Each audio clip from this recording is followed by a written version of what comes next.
In 1951, a Boston-built clipper ship sailed from New York to San Francisco faster than any ship on Earth for the next 135 years. A century later, Massport built a container crane for the world's biggest shipping line, then let it sit unused while Boston's docks argued over who controlled them.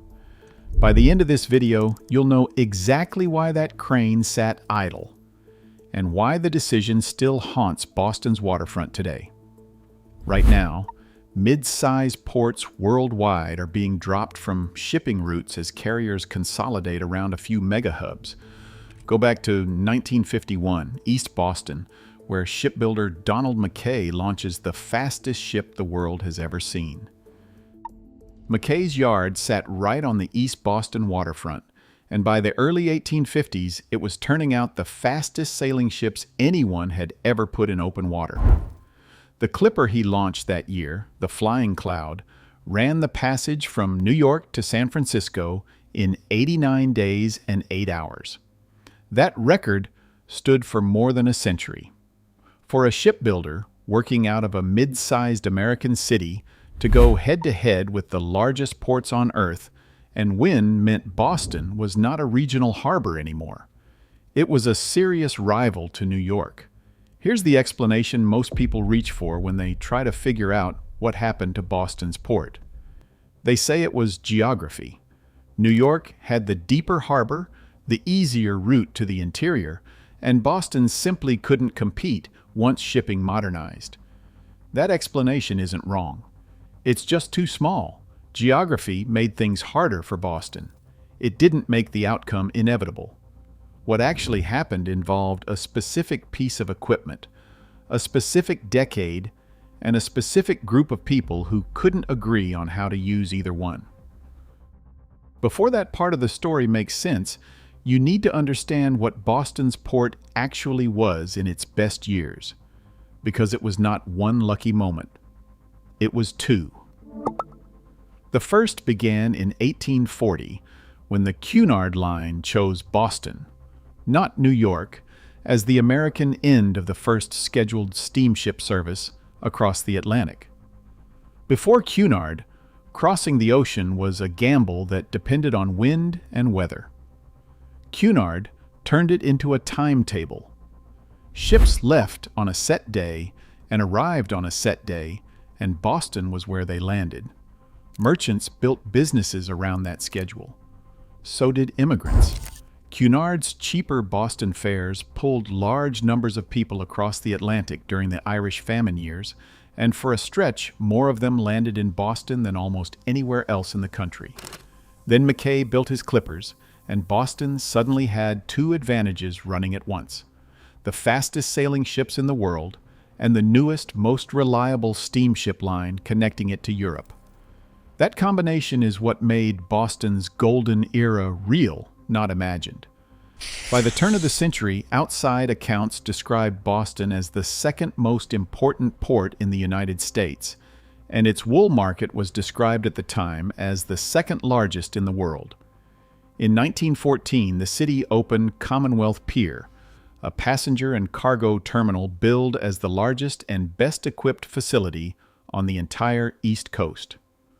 Boston, by every visible measure, looked like a city that had permanently arrived. Here's where the story most people tell starts to fall apart. Everyone assumes Boston's shipping era was one long golden age that eventually just faded out. It wasn't. The truth is stranger and colder. Boston's decline as a shipping power began while Boston still looked unstoppable. And that's the part almost nobody gets right. In 1874, less than 25 years after Boston helped build the fastest ships on Earth, the Cunard Line quietly dropped Boston as a freight port. Passenger service stayed. The freight business, the cargo that actually pays a port's bills, moved to New York. Nobody called it a crisis at the time. Boston still had immigrants arriving. It still had a wool trade making international headlines. It still had piers going up, not down. But that 1874 decision was the first real crack, and it opened while the city was winning in almost every visible way. This is where people get the timeline wrong. They go looking for Boston's collapse in the 20th century, when the real fracture opened in the 19th, quietly, nearly 100 years before anyone had a reason to worry. Part of why New York pulled ahead traces back even further to 1825, when the Erie Canal opened a water route from New York City straight into the American interior. Boston never had anything like it. Cargo moving between the coast and the Great Lakes region could reach New York entirely by water. Reaching Boston meant an extra leg over land, extra cost, extra time. That single piece of infrastructure, built decades before Cunard ever chose Boston, quietly set the terms of a competition Boston would spend the next century and a half losing on points. Geography didn't decide the outcome by itself. It just built the track New York got to run on and Boston didn't. For decades, Boston survived on what was left. Passenger traffic kept the harbor busy even as freight slipped away, and the wool trade kept Boston internationally relevant well into the new century. But two forces were quietly working against the port at once, and both were about to accelerate. Jet travel arrived in the 1950s and 1960s, and the transatlantic passenger business that had defined Boston's harbor since 1840 essentially evaporated within a generation. People stopped crossing oceans by ship. And separately, far more consequentially, the entire global shipping industry was about to be rebuilt around a single, unglamorous piece of steel: the shipping container. The container did not just change how cargo moved, it changed which ports could survive at all. A container port needed specialized cranes, huge paved yards, and terminals built for trucks and trains, not for longshoremen carrying crates by hand. Ports that adapted early captured the shipping lines that mattered for a generation. Ports that hesitated got left behind permanently, because shipping lines don't wait for a port to catch up. They just route around it. In 1966, Massport tried to get ahead of that shift. It spent $1.1 million, something like $8 million today, on a container crane at Castle Island, built specifically so Sealand, then the biggest container shipping line on Earth, could call on Boston. This wasn't a port refusing to invest in its own future. This was a port doing the smart thing at the right moment, with the right partner. That sounds like progress. It wasn't. The crane sat there, unused. The reason had nothing to do with the crane itself and everything to do with the people who were supposed to run it. A dispute broke out between the International Longshoremen's Association and Boston's port employers. Then a separate dispute broke out between the ILA and the Teamsters. The terminal that was supposed to save Boston's cargo business stayed closed while both dragged on. Edward J. King ran Massport at the time as its executive director, overseeing a port authority that had built the right equipment and then watched it sit idle through a paralysis it couldn't resolve fast enough. The national head of the ILA, Teddy Gleason, was blunt about why dock workers resisted containers in the first place. He called them, in his own words, ILA coffins. He wasn't entirely wrong. Containers did eliminate the kind of dock work longshoremen had done for generations. But resisting the container didn't save those jobs. It just moved them somewhere else, permanently. Sealand noticed. So did everyone competing with Sealand. If Boston's terminal couldn't reliably load and unload containers, there was a simpler answer: skip Boston. Truck the cargo down to New York, where the infrastructure worked and the labor situation was settled, and let ships bypass Boston entirely on their way across the Atlantic. That's exactly what happened. And once shipping lines rebuilt their schedules around New York instead of Boston, the cargo didn't slowly decline. According to the economic historian Mark Levinson, port traffic in Boston simply never recovered. This was not a port that missed the future. It was a port that built the future, watched it sit locked in a labor dispute, and then watched it walk away. Here's the part that made the wound permanent. A port is a fixed cost, whether ships show up or not. The cranes have to be paid for. The channels have to be dredged. The land has to be maintained. The labor contracts have to be honored. A shipping line carries almost none of that weight. It owns ships, not harbors, and if one port becomes unreliable, it simply reroutes its fleet somewhere else at close to zero cost to itself. Boston was carrying all the risk. The carriers were carrying almost none of it. That imbalance is the real trap hiding underneath the 1966 story, and it never really went away. Boston tried to recover. In 1971, Massport built a second container terminal in Charlestown for other shipping lines, hoping to rebuild what Castle Island had lost. Sealand's exclusive lease at Castle Island finally ended in 1980, opening the terminal to any carrier willing to use it. By 1984, it had been rebuilt again and renamed the Conley Terminal, the facility that still runs Boston's container business today. On paper, that looks like a recovery. In practice, Boston was rebuilding a house after the neighborhood had already emptied out. While Boston was untangling its labor disputes, New York was capturing an entire generation of shipping lines that never looked back.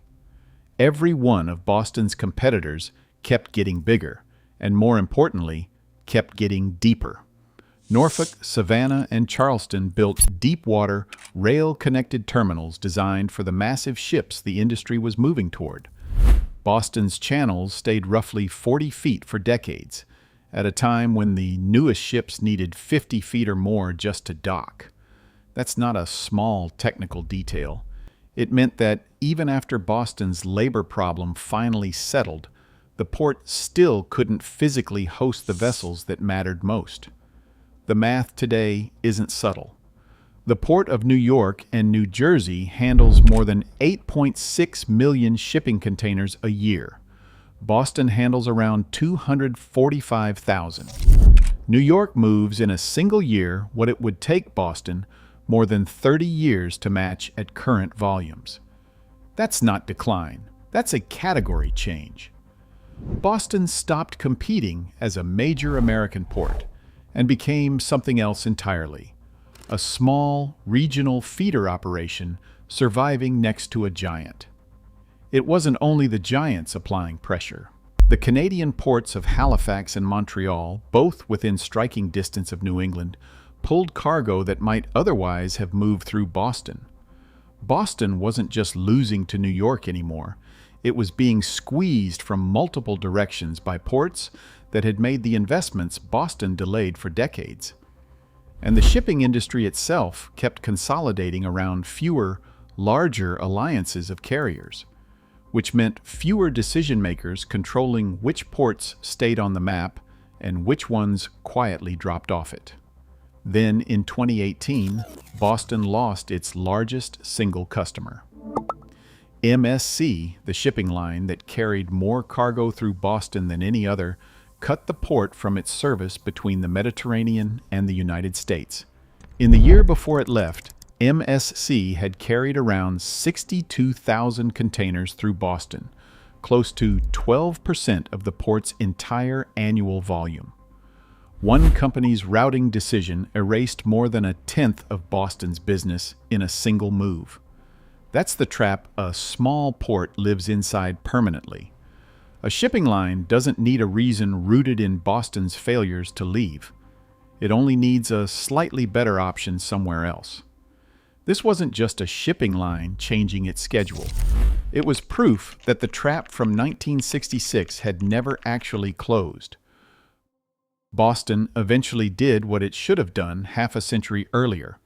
Massport spent $850 million rebuilding Conley Terminal, dredging its berths to 50 feet and installing electric cranes built for the largest ships afloat.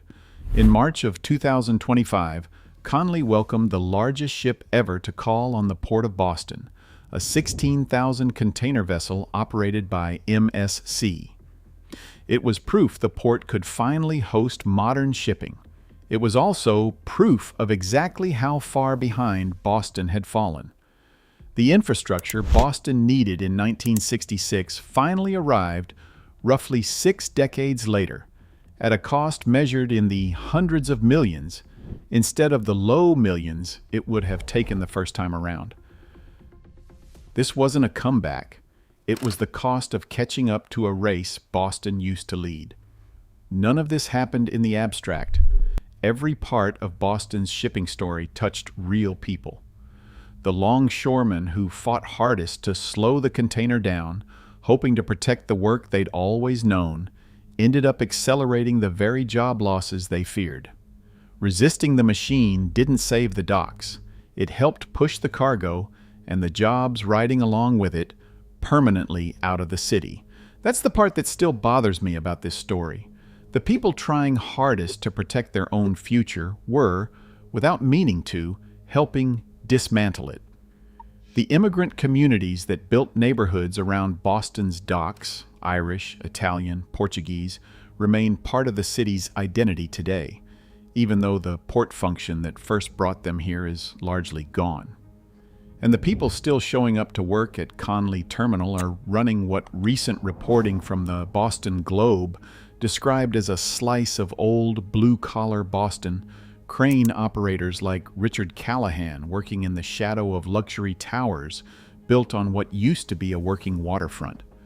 The port didn't just lose cargo, it lost the physical world that cargo used to support, and that world got replaced by something else entirely.